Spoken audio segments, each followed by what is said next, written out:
विमानाला अपघात झाल्यानंतर त्यात असलेल्या प्रवाशांना वाचवण्याचे प्रयत्न झाले। अजित पवार आणि अन्य 4 जण अपघातात गंभीर जखमी झाले होते। विमानाच्या अवशेषांमधून त्यांना बाहेर काढण्यासाठी लोक धावली, मात्र त्याच वेळी विमानाचा मोठा स्फोट झाला, त्यामुळे जखमी झालेल्यांचा जीव वाचण्याची धूसर शक्यताही मावळली। अजित पवार यांच्या अपघाताची पहिली खबर पोलिसांना देणारे आठवले यांनी महाराष्ट्र टाइम्सला संपूर्ण घटनाक्रम सांगितला। ते म्हणाले, गोजुबावीच्या विमानतळावर विमान येणं जाणं आमच्यासाठी नवीन नाही। आज दादा अजित पवार हे विमानानं येणार आहेत हे आम्हाला माहीत होतं, मात्र अचानक विमानाचा वेगळाच आवाज आला आणि त्यामुळे चमकून पाहिलं असता विमान डाव्या बाजूला कलून जमिनीवर कोसळलं।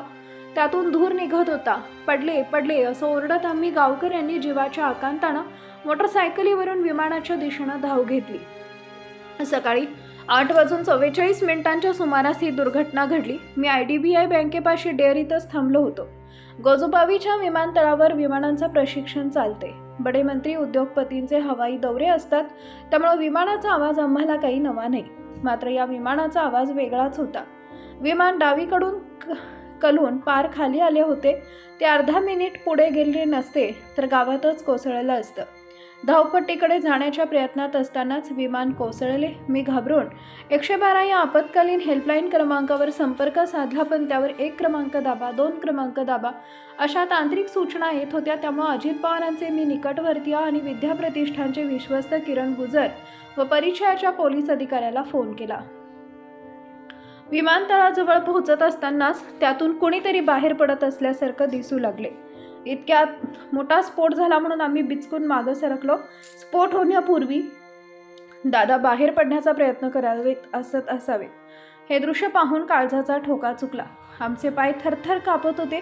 विमान डाव्या बाजूला कलून पडलं होतं। विमानाचा दरवाजा उघडा होता। कदाचित प्रवाशांनी बाहेर उडी मारून जीव वाचवावा यासाठीचा तो प्रयत्न होता। अचानक एखाद्या बॉम्बस्फोटासारखा मोठा स्फोट झाला।